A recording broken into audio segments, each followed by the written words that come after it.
They thought I was poor, so I let them believe it, and I watched what happened. I have kept my life deliberately small in public for years. I earned what many people would call a very comfortable income, the kind that changes your options quietly, month after month, roughly $40,000 a month. I did not shout that number from rooftops. I didn't drive into my neighborhood with a parade of flashing lights. I never believed that money should be the loudest thing announcing who you are. But when my son told me he wanted me to meet his wife's parents, something in me insisted on a test. Not a trap, a test. A question I needed answered. Would these people value my son, our marriage, and my dignity, or would they let money be the measure of respect? I should be clear about one thing up front. What I did was a choice I made for reasons that felt to me moral and necessary. It was not a guideline, a strategy, or advice for anyone else. Disguising yourself to see how people behave is ethically messy. It carries risks. Relationships can be wrecked. Pride can be wounded. Trust can be hard to rebuild. I weighed those risks. I chose this path. I own that choice, and I own the consequences that followed. After the phone call from Marcus, I spent 2 nights thinking through every possible outcome. Marcus is 35, careful and loyal in ways that sometimes make him soft where he should be firm. He wanted me there because Simone asked, and because he was proud of who Simone's family was, or at least proud of the surface of it. Simone is warm, but prone to anxiety in social arenas where she feels judged. Her parents, Veronica and Franklin, are people who have always moved in circles where the tablecloth mattered and the wine list was its own currency. Veronica is elegance personified. She speaks slowly so that everyone has time to feel small. Franklin is the kind of man who believes in making large gestures and keeping larger ledgers. I decided I would go to their dinner as I often went into rooms I didn't want to be in, quiet, observant, and unremarkable. The plan was simple in theory and complicated in feeling. I would appear modest, say as little as possible about myself, listen. I would let them show me who they were. If they asked for proof of anything, my intentions, my background, my place in Marcus's life, I would answer with the truth, but until then I would be a test of character. I would be for one evening the poor, naive mother-in-law. If that sounds theatrical, it's because it was. I had rehearsed less in mirror than in my head. Lines not to say, expressions to soften, the exact way to accept a compliment and let it pass like a paper boat. I am a regional director at a firm that keeps me busy. I have paid the bills and then some. I bought my first house in my 30s with the kind of work that requires quiet discipline, long nights, and a willingness to be the last person in the room. My son grew up watching me navigate employers who didn't always honor promises, clients who tried to take the work without paying, bank managers who underestimated me. I promised myself early on that I would never let my money be the reason Marcus felt entitled or protected in ways that would blunt his empathy. So I dressed down. The outside of my building is partly brick and partly ivy. At home, I wore things that do not scream attention. A simple mid-length dress I had found at a second-hand shop because the cut flattered and the fabric hid sweat. No jewelry beyond a thin band I never took off. A canvas tote in which I kept my wallet, a paperback, and a small, inconspicuous umbrella. I walked out to the cab with my hair pinned back in a practical knot. People who know me would have been surprised. My hair does not often sit without something glinting in it. I had the taxi driver take the long way. The extra silence gave me time to breathe and to imagine the table through Veronica's eyes. The restaurant sat in the glass heart of downtown, all low lighting and muted clink of crystal. It is the sort of place where the host checks names against a reservation list in a ledger that smells faintly of citrus polish. The maitre d' was the first gatekeeper. He looked at my canvas tote with mild amusement, as though wondering whether I had wandered in from the wrong part of town. He did not meet my eyes when he led us to the table. Marcus squeezed my hand once under the linen and smiled a smile that held apology and hope folded into one. The table was round and the chairs were low and generous. Veronica arrived first, in a coat that implied a certain defense, structured shoulders, cold at the collar. She greeted Marcus with a firmness that felt like a handshake over a ledger. When she turned to me, her smile was intentional, a small knife wrapped in silk. "Oh, I haven't met you properly," she said, the way someone whose life was curated might announce a new exhibit. Franklin did not waste time. He came in with the energy of a man who measures his presence in footsteps across marble floors and wallet thickness. He shook my hand with a merchant's vigor. He kept his voice slightly louder than necessary so everyone in an arc heard his jokes. He folded into the seat across from me like someone taking ownership of the evening. Small things began to reveal themselves with the kind of steady drip that builds a flood. The menu was made of heavy paper, and the waiter, a bright-eyed young man who seemed estimated for charm, answered our questions with rehearsed grace. Veronica ordered first for Simone and for herself, specifying dishes as though they were selections in an aria. When she looked at me, she offered the sort of question meant to locate people on a social map. What do you usually like? We can steer you. I don't mind whatever, I said, letting the uncertainty sit on my shoulders the way a cloak might, adjusting it so it would catch her attention but not my voice. You're sure? Veronica tilted her head. You must have a favorite. You don't seem like the adventurous type. There's a way people say things that places them above you, not insult so much as classification, as if people were a line of clothing to be tried on. I smiled. Marcus looked at me, carefully contained. His fingers tapped a low rhythm against the table. Simone's mouth made a small, tight smile that was really a plea to let this pass without incident.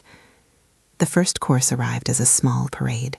The waiter placed things precisely, almost ceremonially, as if to remind us this was not just a meal but an event, where taste was currency. Veronica's eyes flicked to the place settings, then to me, then to Marcus. Conversation flowed, mostly from Veronica and Franklin, who did not ask but declared. Franklin told a story about a hotel he frequented, where the nightly rate began at a figure Marcus had joked about once in college. 1,000 a night? I mean, who pays that? And Franklin laughed with the sound of a man who can afford to make questions rhetorical. Veronica made a show of philanthropy. Franklin and I give, she said, not as confession, but as a kind of proof. We help a lot of causes, but you have to be careful with generosity, you know. People take advantage if you're not very selective. She said selective, like someone choosing gems, not people. Her next sentence landed like a stone. Of course, if you ever find you need a little help, we could arrange something modest. A stipend, perhaps. We like to make sure our family doesn't struggle. Her eyes briefly flicked to me, too quick to be empathy. It was the look of someone positioning a favor on a scale and weighing what it might buy in return. Simone's face went the color of someone holding air in her mouth. She turned to her mother, the conversation making the room smaller. Marcus's jaw tightened. He cleared his throat, the sound trying to be neutral but folding under pressure. That's very kind, I said, but I manage. I may have sounded more brittle than I meant. The waiter refilled water. Franklin smiled as if the idea had been a joke, but there was a half bow, an offering gesture in it. Generosity with an invoice scribbled on the back. We insist, he said, with the softness of someone extending a leash. It is not always the direct words that bruise. It is the implication under them, that charity equals control, that assistance buys influence. I felt it like a draft under a door. I thought of my younger self balancing invoices while Marcus coughed with a fever and there was no sick leave to claim. I thought of the times I had refused handouts from people who wanted their name at the top of a program. I had built a life out of refusing favors that would cost me my autonomy. When the conversation turned to travel, Franklin loved to talk about travel, it moved from a polished sheen into less subtle territory. Simone and Marcus had an incredible honeymoon, Veronica said, the emphasis on had like a garnish. We chose the villa for them. We love to do things properly. Franklin clicked a set of invisible beads. Oh, I think it was around 40,000 between the house they bought and the honeymoon. A tidy sum, but worth it. You like to start marriages comfortably. Marcus's shoulders stiffened. We paid the house, Mom, he said. We both worked for that.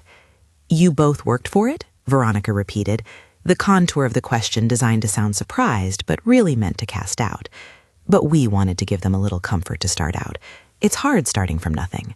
I listened to this, to the way their generosity was framed as a correction, an improvement upon someone else's deficiencies. There it was again, measuring people by the scale of what others can give them rather than by what they give themselves.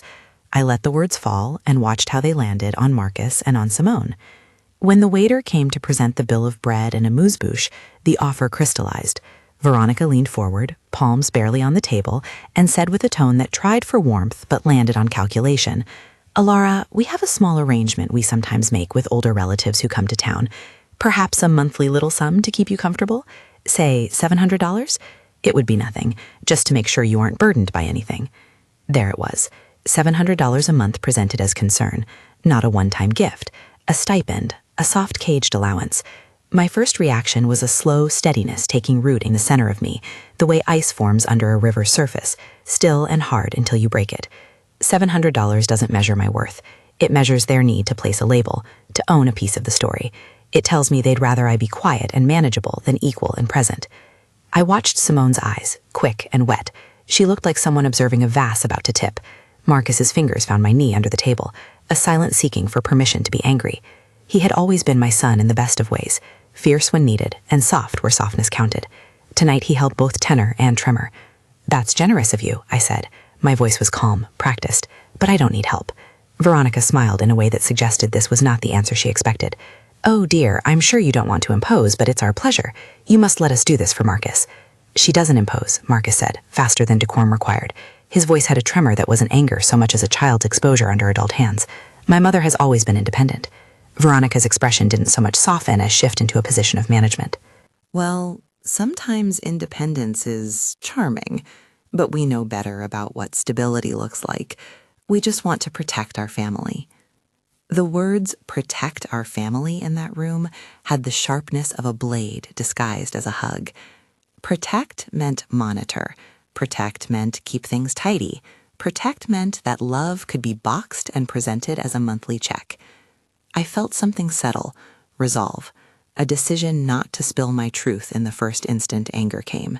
I had promised myself I would watch. I had promised I would see what they valued when the choice was placed before them.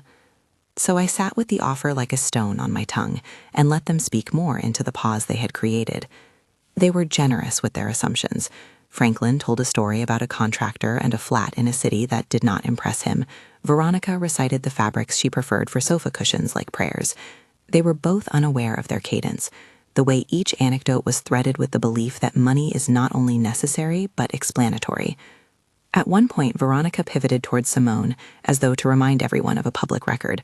Simone has such good taste, she said, and she married well. It was important to us to keep standards in the family. Simone's hands trembled around her wine glass so slightly that I almost missed it. I could have interrupted then with a lecture on dignity. I could have stood up and declared my bank statements and told every waiter in the place the number 40,000 and watched the room tilt. Instead, I kept my hands folded. There is power in not making a spectacle of yourself, in letting people's own words be the mirror. I had come to learn what would reflect. I made small comments, the kind that don't change the course of a river but test its banks. A gentle question here, a story there. I asked Veronica about her charity work in a way that asked for feeling, not accounting. I listened to Franklin expand on a business venture where he had saved on costs. I let them speak because I wanted to measure not just their spending, but the calculus of their empathy. It is strange how little increments reveal intention. When someone offers $700 as a safeguard, what they are really offering is a place in their ledger. They are saying, you are manageable, you fit our model if you accept our terms. I thought of all the times I had been offered help by people who wanted my silence in exchange. The pattern was consistent. The offer becomes a purchase order, of attention, of gratitude, of compliance. Marcus looked at me again, a question in his eyes. He tried to smile, to smooth things as one smooths cloth. He had grown up knowing that my silence on certain matters was part of my armor. He knew the stories of our earlier kitchens with leaking pipes and late-night job applications. He knew I had worked hard enough that the quiet life I chose now was intentional and guarded. He also wanted, perhaps naively, for his folks to like me, without that kind of performance measure. Simone reached across the table. Her fingers brushed mine, a small magnet of apology. "Mom," she said, hers a whisper. Her voice carried the weight of someone inching toward honesty. "They didn't mean. They meant what they said," I told her softly. "Words have weight here. I want to know if they weigh people or numbers." I let that hang. The waiter offered a palate cleanser and a smile, which I accepted. The wine glasses sang lightly as silverware shifted. Under the surface, the river kept its cold, deliberate current. There was a moment when Veronica leaned in, voice honeyed, and said something line-drawing that would have broken many evenings into shards. "You must understand, dear. We like to maintain a certain standard. Marcus is our son, and we have a way of keeping the circle clean. People bring in messes, habits, debts, past mistakes. It's better to avoid them." She patted the tablecloth as if smoothing creases. The message was clear.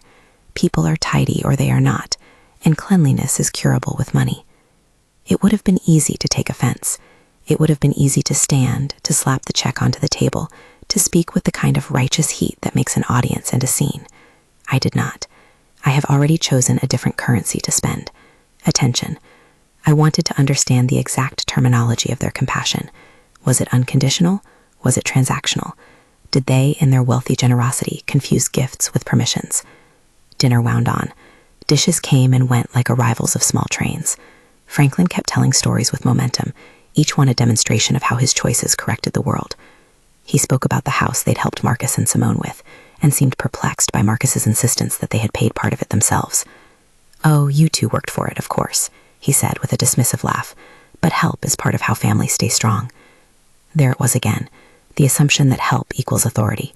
If you helped someone, you could name their terms. I felt the old ache, that leftover knot from times when I had refused to let debt name me. I felt, too, a hot, quiet pride in the person I had raised, Marcus, who would not let his mother be boxed. He had been my little boy with scraped knees and big ideas, and now he was a man trying to reconcile love with his parents' instinct to purchase security. At some point, after a comment about a designer they preferred, and a casual mention of a modest monthly offer that, if wrapped in a bow, still read as patronizing, the table fell into a lull of strained laughter. Simone excused herself to the restroom and did not make it back for a few minutes.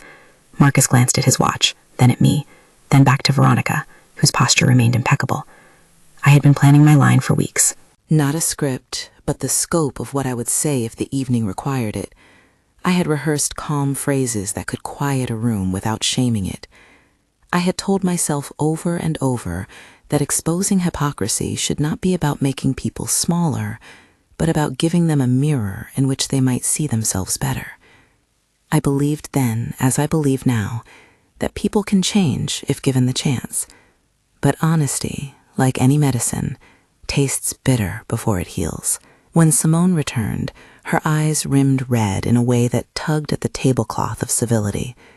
There was a thinness to her smile, the kind born of someone whose internal compass had been poked and prodded. She sat, and the conversation picked up like a record with a slightly skipping needle.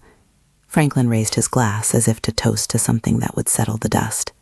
It was in that charged silence the waiter slid a small card beneath the check. His professionalism kept him from noticing the currents. I looked at the card, then at Marcus, then back at Veronica. There are ways to let people speak for themselves. Tonight, I had chosen the quiet observation that speaks without shouting. "I thought a monthly arrangement would be the most sensible," Veronica said again, as if repeating a shopping list to make it stick. "A little 700 here, and you blouse there, it keeps things comfortable." There it was, all neatly wrapped, comfort in exchange for being small. I felt my fingers tighten on the stem of my glass. The room was a closed loop. The city hummed beyond the big glass windows. Outside, lights blinked like tiny indifferent stars. I took a breath that was steadier than the tension in the room. I caught Marcus's eye and saw the soft confusion there, the mix of loyalty and embarrassment. He had invited me as his mother. He had not expected his parents to offer him a contract with polite language. He had believed, perhaps, that his home life would sit apart from the calculus that structured his parents' world. There are moments that insist on an answer.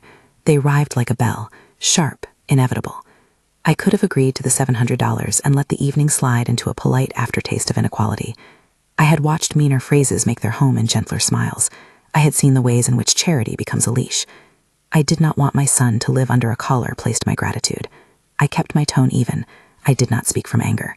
I spoke from a place of quiet boundary, the result of years shaping a life that would not be beneath the touch of someone else's accounting. "Thank you," I said, "but I won't accept a stipend. My relationship with Marcus isn't for sale, and I don't want it to be managed by a monthly check." The words landed, not loudly, but with the gravity of a stone placed deliberately. Veronica blinked as if someone had recited a currency she hadn't heard before. Franklin's smile thinned into something sharp. Marcus looked at me with an expression I could not easily read, relief, perhaps, and a sudden sense that our little domestic map was changing. Veronica recovered with the practiced calm of someone reshaping plans to fit an unexpected outcome. "Well, of course," she said, "we only meant—" "You mean to protect our family," Franklin cut in, the edge in his voice suddenly visible. "We were only trying to help." "And thank you for that," I said. "But I raised my son to be independent. I did not raise him to be bought. If Marcus wants to accept help, that's his choice. I'm not an expense to be managed." The waiter cleared his throat with a sensitivity he clearly didn't have for the emotional ledger now open on the table. He kept his eyes trained on the menu as if it were a map of safer things. Around us, the room moved through courses. There were other people's laughter and the discreet glow of romance at neighboring tables. None of that changed the small geography of our table. Marcus touched my hand and said my name quietly. It was one of those names he uses when he wants me to know he is with me, no matter how prickly things get. Simone looked down and breathed out a shaky laugh that held both apology and fear. Veronica's smile was a thin, taut thing now. Franklin's warmth had become heat without light. I could have left then. I could have walked out to the night and never returned. There is a satisfaction in dramatic exits that the movies understudy. But I had come to learn people, not to punish. There was one more thing I needed to understand before the evening could be closed, whether their offers of help were a blanket or a bartering tool. I wanted to see if they could speak of kindness without conditions. If they could not, I needed to lay out what that meant for me and for Marcus. A few moments later, as another plate was carried away and the clatter of knives made a polite music, Veronica leaned in, not kindly but curious. "So tell me, Alara," she said, as though the question were an ornament. "What do you do? What keeps you busy?" I set my napkin down slowly. The question was simple in form and vast in implication. It was a space previously reserved for inventory, occupation, assets, social status. It was the moment where they expected me to find my place in their taxonomy, retired, dependent, small, and grateful. I could have minimized. I could have said I did odd jobs or volunteered at a local community center. That would have fit their map, allowed them to tuck me back under their wing as manageable. Instead, I told a sliver of truth. Not everything, but enough to reframe the conversation without spectacle. I spoke of work and nights in hotel rooms and budgets that demanded discipline. I spoke of the long path of my career that included being overlooked and then hired back into rooms where decisions were made. I said plainly that I had a career and that I supported myself. I stopped short of saying how much. I wanted to see what they would do with that half-truth. Veronica's posture shifted like a carefully posed statue that had been touched. Her eyes narrowed in the polite way people use to recatalog the world. "That's nice," she said, "but you must understand how things are done. We provide for our family. It's our responsibility to make sure the next generation is set up." Franklin chuckled, the sound that means a problem is not a problem, but a negotiation. "Well, if you ever need anything," he said again, "do let us know." This refrain, "do let us know," repeated itself like a hinge being oiled. I let it. The evening's tenor is now one of polite surveillance. I tasted a thin metallic note, like pennies under the tongue. I decided it was time to lean forward, not in anger, but in clarity. "What I'm asking," I said, soft but unmistakable, "is that when you offer help, you consider what it does to the person receiving it. Does it make them smaller? Does it teach them that their value is attached to what someone else gives them, or does it enlarge their capacity to be free?" Veronica blinked, then smiled in a way that tried to be conciliatory. Of course, we always think of dignity." "Then show me," I said. "Show me that your generosity has ever been given without strings. Show me that someone in your life was treated like a person, not a project." The table went quiet in the way of rooms holding breath before an announcement. Franklin shifted in his seat. The waiter hovered a safe distance away. Marcus's face softened with a mixture, proud of my question but worried about the ripples it might cause. Veronica's smile hardened in the corners. "What would you like us to do?" she asked, the very phrasing revealing how she saw transactions as responses to requests rather than as gestures of unconditional love. There was a pause, then a laugh from another table like a small bell tolling normalcy. I knew then that I could give them a very simple thing to do. A test, yes, but not a sting. Something that required no theatrics but would speak louder than any lecture. I wanted to offer them an opportunity to show the heart underneath their spending, to prove that they could be kind for kindness' sake. "What if," I said slowly, each word measured, "you could tell me about one time when someone in your circle, a neighbor, an employee, someone without a name in an invitation list, was helped simply because they were in need, not because you were seeking recognition. Tell me about a single instance where help wasn't recorded in an account ledger." Their faces shifted. Veronica's jaw tightened. Franklin's smile faltered. Simone's hand brushed my knee in a small plea. Marcus's gaze was steady as a ship's anchor. We were at the age of something then. They could either show the quiet of unbilled charity, an act of kindness with no contractual returns, or they would fumble and reveal the truth about their giving. The next words would crack the surface and show whether their kindness was a currency or a value. The waiter returned with a small cup of espresso for someone else at the table, unobtrusive, and the city outside continued its indifferent rhythm. Inside our circle, the test had been set. I sat with my napkin folded in my lap and the memory of long nights working for every dollar behind my eyes. I did not need to dominate the room. I needed to see whether they would be large enough to be quiet and generous without scorekeeping. Veronica opened her mouth, arranging her answer into its proper shape. She cleared her throat and began to tell another story, but this one would decide whether the evening remained a polite dinner or transformed into a reckoning. She began to speak, slow and deliberate, as if shaping a story to fit the same neat frame she applied to everything else. "Oh, there was this woman who worked in our building," Veronica said, fingers worrying the stem of her glass. "Her husband lost his job one winter. We arranged for a month of help through a service.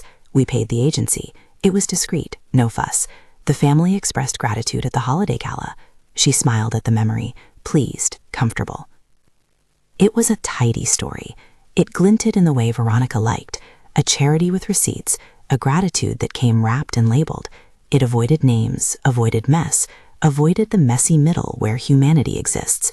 Franklin added an example of a scholarship in the company, one that had rigid qualifications and an application process fit for an audit. Both narratives circled back, in one way or another, to a ledger: proof, documentation, acknowledgement. I listened. My hands were folded. My voice was quiet in my head. There was no need to interrupt. The test wasn't about catching them out with nimble logic. It was about whether they could point to kindness that didn't need a podium. Simone's face had gone softer. She was listening the way someone listens to a confession they wish they'd never been part of. Marcus was watching them, not with the irritation of a man embarrassed by his parents, but with the thin, wounded hope of someone seeing the sober contours of a family for the first time. When Veronica finished, there was a polite pause, the kind that waits to see whether applause or discomfort should follow. I chose my words slowly. "Those are all fine things," I said, "but they're still investments. They aren't examples of helping a person with no return expected. I'm not asking about donations channeled through committees and names on plaques. I'm asking, can you name a time when you helped someone because they were human and frightened and had no press release attached? Can you tell me about a face, a name, a night, when you acted simply because someone needed help and you didn't expect anything back?" Her smile flickered. Franklin answered first, out of those reflexes men use to fill silences with currency. "We once, or rather the company did, a client in a tough patch. We deferred payments. We hired them back. That was business," I said. "That was business compassion. Still counted. But it's different from bringing a hot meal to a neighbor who can't afford dinner because their illness came suddenly. It's different from taking a child to an emergency room when you know your name won't go into a ledger." Veronica's face hardened, not cruelly, but with a kind of bewilderment. "You speak as if there are no rules. We can't help everyone. We have to prioritize." "Of course you do," I said. "But prioritize who?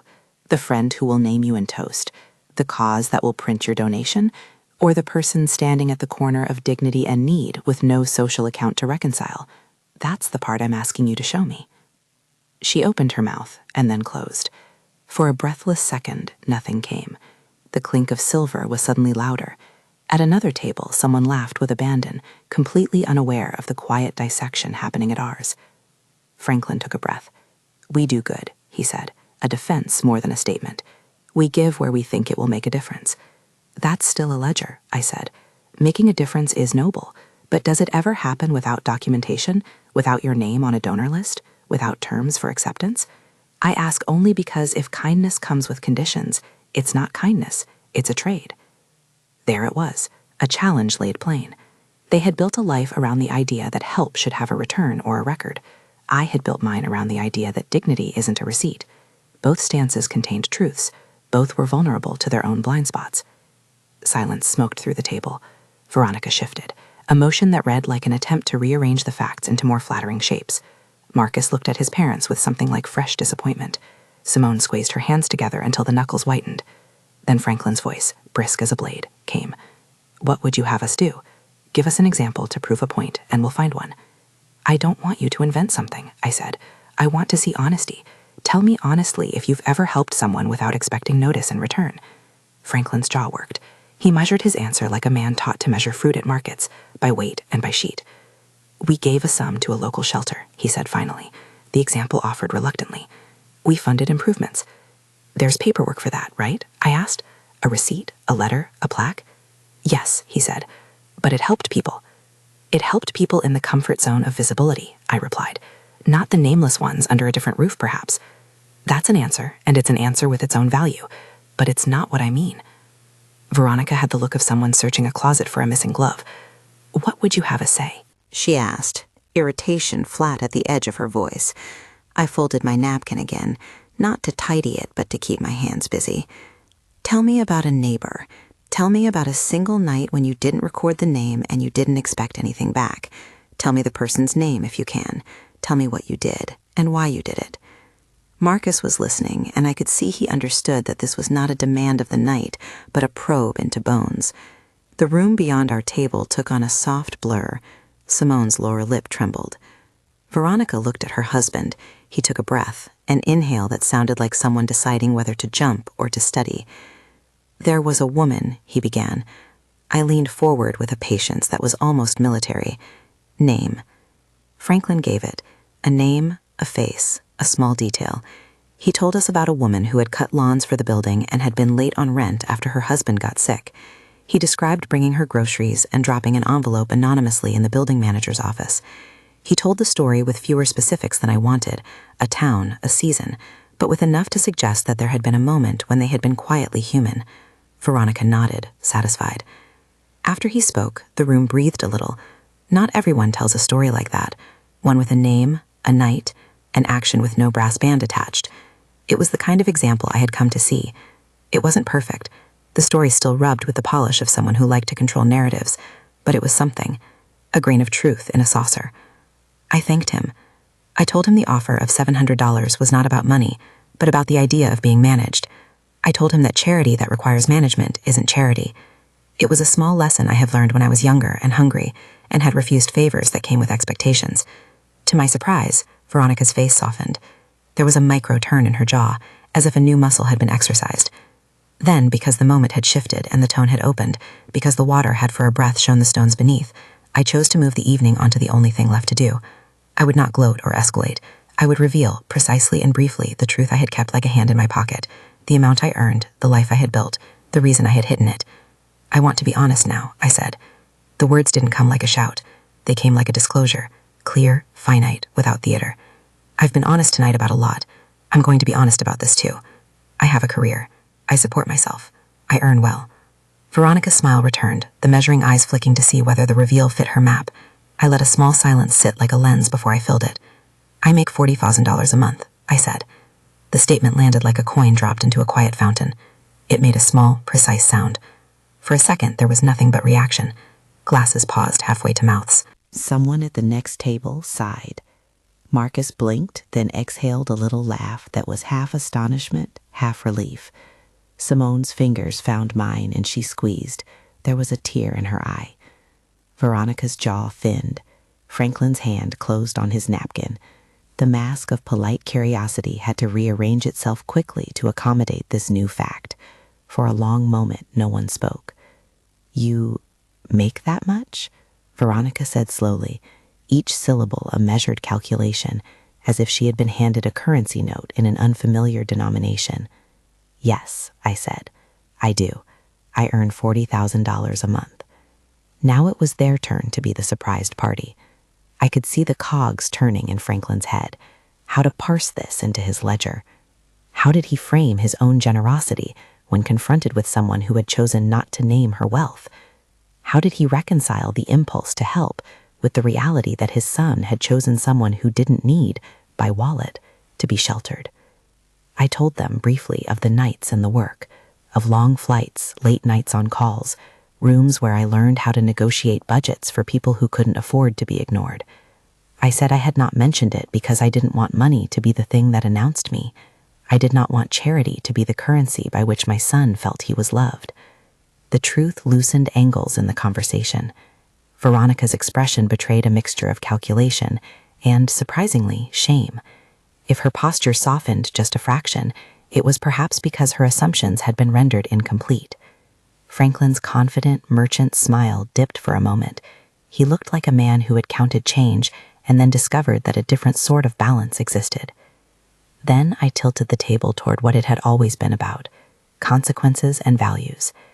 If your offer of $700 was meant to make me small and manageable, I said, then you know where we stand. But if it comes from a place of care without terms, then tell me, honestly, in my hearing, about a time you helped someone with no expectation of acknowledgement. Give me a name, a night, a reason. There was a new intensity in the air. Marcus's fingers tightened around his glass. Simone had stopped fidgeting. Veronica's mouth pressed into a line. Franklin looked at me like someone considering whether to accept a wager he hadn't expected. At the same time, I continued, keeping my tone measured. I want to offer you something else. A challenge. If you can show me name, time, action, where you helped someone simply because they needed it, without expectation, without any record requested, I will accept that and we will move forward. If you cannot, then I will ask you to reconsider how you speak about generosity, not as a means of maintaining a position, but as an act of humanity. I let the words settle like a pebble in the center of a pond. Then, because I had planned to make the evening a mirror and not a stage for humiliation, I added a final line that would close the loop without malice. Also, I said, and reached into the inner pocket of my coat and withdrew the thin, heavy card I carried, a corporate card the color of polished stone, its surface without a logo that would tie it to a marketing campaign. If you don't believe me, feel free to call my office. But if you'd prefer a simpler moment to understand what I mean, let's handle the check. Make your gesture sincere. Veronica's eyes went to the card. Franklin's mouth opened, perhaps to offer his own card, to rescue the situation with a familiar show of wealth. He reached into his wallet as though he had already rehearsed the same recovery he used for so many of the awkward moments life put in his path. He handed his card to the waiter with a brisk motion. The young man took it and walked to the terminal. The moment had a strange, almost cinematic tilt now. The clack of the card reader, the polite professionalism of the waiter, as if this were all part of a pleasant evening's choreography. Then the machine beeped. A red note surfaced on the small screen of the payment device. The waiter looked up, apologetic.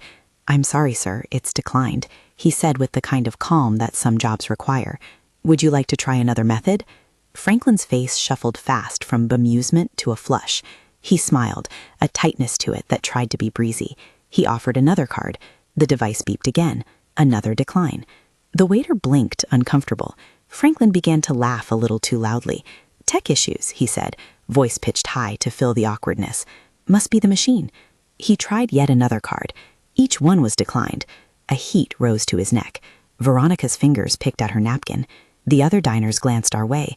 The starter at a nearby table ceased its polite conversation and tasted the air. Franklin's laugh thinned into something forced. He apologized to the waiter for the trouble, and then, in a rare fragment of true vulnerability, reached for his phone to call his bank. He found it was not merely a machine. He had not, until that moment, been prepared for public evidence that veneer can slip. The phone call to the bank was brief and brittle. An automated voice suggested verification and then offered to transfer. Franklin's face wore that public man's panic, a thing I'd seen before in different circumstances, when someone who had always assumed funds and privilege suddenly found them out of reach. I watched all of this, and I felt no triumph. The scene was awkward and necessary both. I had never wanted Franklin humiliated for its own sake. I had wanted a lesson to land, and sometimes lessons require the world to cooperate. The waiter, embarrassed more than any of us, stepped back toward the table. "Madam," he said, polite, seeking the person who would resolve the issue. I met his eyes and placed my card on the table, flat and matter-of-fact. It was not performative. I slid it gently, like handing over a passport. "It's settled," I said softly. "Please take care of it." The device accepted my card without fuss. The signature line wasn't required. These things were meant to be seamless for those who carry them. I watched Franklin's face as the payment went through, a combination of relief, indignation, and the stunned realization that some hierarchies are not absolute. The room hummed back into motion. The waiter offered a quiet, grateful bow. Veronica's hands had folded into one another. Simone had buried her face for a second in her napkin, and when she looked up, her eyes were red and raw. Marcus put a hand over mine and squeezed. Franklin's voice was small. "I can reimburse you," he said. "There's an instinct in some people to swing the ledger back into balance with money, pay back the embarrassment by returning the gift. It's invasive and telling." "No," I said. "There's nothing to reimburse." I wanted him to understand that money could not erase the lesson. I paid the bill because you had offered me a stipend that would have made me small. I declined it. If that means your pride needs attention, that's something for you to tend to. Money doesn't always fix the things it claims to. Veronica folded forward, palms on the table. "Alara, we only offered because I know why you offered, I interrupted, gently but with the firmness of someone setting a boundary. And I'm grateful for the sentiment of care. But if care comes with monitoring, if it comes as a contract, then it's not care. We love Marcus because he is our son, not because he wears certain shoes or vacations in certain places. If your notion of care includes ownership, then we need to talk about boundaries. Marcus sat very still. He looked at me as if he'd been given a new map of the world and had to relearn the places on it. Simone reached for his hand and held it like someone holding on to a lifeline. At a certain point, the evening ended in the mechanical way such nights do. A polite wrap-up, a hurried goodbye that was less goodbye than an attempt to reset the evening into something normal. Franklin and Veronica walked out with a measured air, their coats hugged close. They said things like, "We'll talk later," that held both a threat and an invitation. When they left, the restaurant settled back into ordinary rhythms, servers tidying tables, wine glasses rinsed, an oblivious couple across the room leaning into each other. Marcus and I sat for a moment with the aftertaste of everything still sharp. "You did what you needed to do," he said finally, voice low. "You asked me why I came," I answered. "I wanted to see what values would be on show when money wasn't the answer. You and Simone have a life together. I wanted to know whether the people raising her saw the value in people beyond balance sheets." He took a breath. It was humbling, he said. For them, for me, for all of us. We left in a taxi, the city folded around us in lights. The driver, a man a little older than me with gentle eyes, glanced at the back seat and then at me in the rearview mirror. "Evening didn't go the way you expected?" he asked, as if offering a cigarette after a damp day. I told him the short version. He nodded like someone who had seen the truth of people in many cabins, that kindness and pride are often tangled and hard to separate. "You did good," he said simply. "People forget that sometimes dignity is more important than money. Folks will pay you back with apologies you can't cash, but dignity lasts longer." His words landed like a warm shawl. They were small and quiet and true. We lived with the aftermath in the days that followed. Franklin called, twice. A conversation like someone trying to compose an apology in a language they're unsure of. He offered reasons, stress, a bad quarter, technology, but not genuine contrition. Veronica sent a message that read like a carefully worded memo. She was sorry if anyone had felt uncomfortable. She had only meant to help. Simone, however, came to my door 2 days later with a box of tea and a face that had been reshaped by worry. She sat on my sofa, feet tucked under her, and began a conversation like someone removing layer after layer of a dress to reach the skin beneath. "I'm sorry," she said immediately, tearing at the thread of her apology. "I didn't know. I didn't think they'd—" Her voice broke. "They didn't mean to—" "You're not to blame for their choices," I said, "but I'm glad you came." She told me things that night I hadn't known, the pressure she felt to listen, the long pattern of the way her parents had conditioned her to expect people to fit into certain rules. She spoke about the guilt of not thinking of the other person first, the quiet hunger to perform for approval. I listened, and when she faltered, I told her about the grit of living a life on your own merit, the nights of worry, the stubborn refusal to accept gifts that came with contracts. We talked about what it means to be generous, and how generosity can be used as a leash to train people into certain shapes. They were trying to protect in the only way they know, she said, but it feels like they were buying us. Protection shouldn't be purchase, I told her. Protection is presence. It's listening. It's showing up without receipts. She cried then, not in loud sobs, but in the small, clean weeping of someone who has finally allowed themselves to feel embarrassed and ashamed and human. We sat into the night, and she listened to me speak of dignity. We made a list, then and there, of small, practical things she could use to set boundaries with her parents if she chose to. Clear language about what kind of involvement she wanted in their lives. Concrete examples of what help meant to her and what didn't, and the necessity of Marcus and she presenting a united front. I did not tell her that deception is good or that tests are the only way to learn. I told her instead what I had learned, that sometimes you ask the hard questions because you refuse to be managed by someone's good intentions. A week later, Simone came back by herself. She had a notebook. She had started to see what I had meant when I asked her to think of people without press releases. She volunteered at a small shelter, quietly, without telling anyone. She carried home a story of a woman named June who had been evicted and had nowhere to sleep. Simone helped June find resources, connected her with an old friend who did furniture donations, And when June cried, she did not record it or post it online.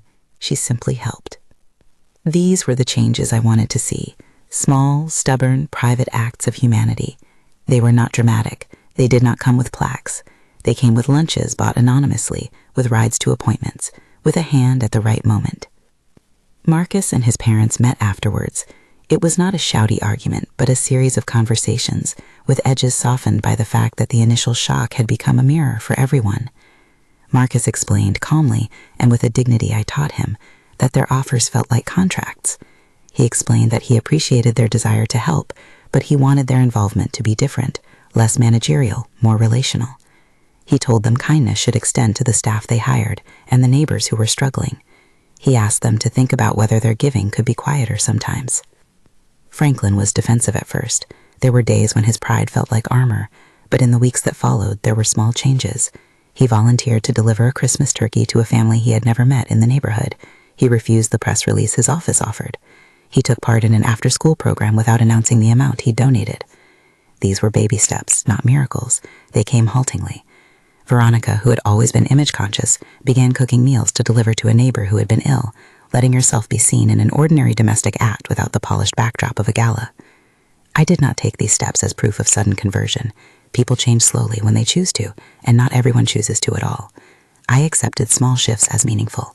I chose, in the way parents sometimes do, to accept progress over perfection. There were consequences, too. My relationship with Franklin and Veronica did not become a fairy tale friendship. They still made comments sometimes that landed awkwardly. There were evenings where their default was still to measure rather than to hold. But there were fewer offers of stipends. There were more invitations to sit and talk without the undertow of expectation. Marcus and I set boundaries, clear, practical ones, about money, about decision-making in our lives, about the way they would be part of our family. We didn't build walls. We planted markers. One afternoon, months later, I sat on a park bench watching pigeons paddling through a fountain. An older woman sat beside me with a paper bag of breadcrumbs. She was quiet at first. Then, as if the world had turned equal between us because we were both old enough to have survived things, she spoke. "You staged a test?" she asked, no pretense in her voice. "I saw you at the restaurant, dear." I had imagined that someone would have told. "I did," I said. "I tested them." And did it work? I thought of the circuit of moments that had followed that night. The silence, the card, the cab, Simone's tears, the slow change. It didn't fix everything, I said, but it revealed a truth we needed to know. It allowed the people involved to see themselves differently. She threw breadcrumbs to a pigeon. "I've been watching families for 50 years, she said. You can't make someone behave with a push or a trick. You can only create a moment where a choice becomes clearer. People choose to be generous, or they don't. They can't be forced into kindness. But sometimes they need the mirror." We sat in companionable silence. I thought about when I'd first chosen to live modestly in public, the stubbornness of not wanting my wealth to be the armor my son wore. I thought of the nights of work and the small comforts I had bought myself. I thought of Simone's transformation, both her private acts of service and the larger conversation with her parents. I thought of Marcus, who had matured in a single night into a man who could ask for dignity for himself and others. That night in the restaurant had not been the end of any story. It had been a beginning. There's a cost to choosing to reveal or not reveal. I acknowledged that before I ever set foot into that restaurant. Tests like the one I chose to run risk relationships. They can create scars. I do not tell this story as a template. I tell it as a testament to the messy, sometimes necessary work of protecting what you love. I continued to live quietly, intentionally. I did not post stories of the dinner or of the card on any social feed. The card remained in my wallet, a tool, not a banner. I used my resources to help in ways that matched the lessons I had learned. Discreet gifts, mentorship programs that didn't list my name, support for neighbors when help was needed. The peace that came was quieter than you'd expect. It was not applause. It was the steady knowledge that the life I wanted for my family, one where dignity and boundaries mattered, was intact. A few months later, Simone knocked on my door again. She'd been learning to say no and yes in different places. She came with a small box and a note, an invitation to be part of a community pantry she'd helped start at her apartment building. She wanted advice on how to manage it without it becoming a stage for recognition. She asked me to help her set a policy about privacy and accountability, the kind that would preserve dignity for those who needed food, but hated charity when it made them feel small. We made lists together in my kitchen, with the kettle hissing and steam fogging the windows. We wrote policies intended to allow help without the sting of publicity. We spoke about the difference between offering aid and offering ownership, between helping someone to stand and rescuing them so they never try again. It felt like living out my principles in a way that didn't need someone else's approval. One evening, I received a message from Franklin. It was short, not defensive, but respectful. "Thank you for the evening," it read. "I see now that some of our methods were heavy-handed. We'd like to try differently." There was no sermon in my response. I wrote, "Then begin small. Help without asking for a seat at the table. Let kindness be its own reward." I left it at that. When I tell this story now, I often end with the part people want most: the reveal, the card on the table, the declined charges, the embarrassment. Those are the dramatic bits. But for me, the real story is quieter. It's in Simone quietly making a commitment to help a neighbor without notice. It's in Marcus and I having a clearer voice with his parents. It's in the way I can walk into rooms, whether I am dressed down or up, and know who I am by what I will accept, not by what others offer me. If there's one last thing I want to say, one small, careful caveat, it's this. Deceiving someone to test them is complicated and risky. I weighed that risk. It worked out for me in a very particular situation because it revealed patterns and provoked change. It could just as easily have destroyed a relationship. I don't tell you this as a strategy to copy, but as an example of a hard choice made with intention and with an awareness of cost. I walk differently now, not because I want to parade wealth or power, but because I've learned how to protect the dignity of the people I love. I learned that wealth is a tool and not a title. I learned that when generosity comes without terms, it can heal. And I learned that sometimes the quietest acts teach louder lessons than any spectacle. Have you ever been in a position where someone tried to buy your silence, your attention, or your love? Share your experience in the comments. I'd like to know how you handled it. If you want more real-life stories like this, subscribe for more. Thank you for listening.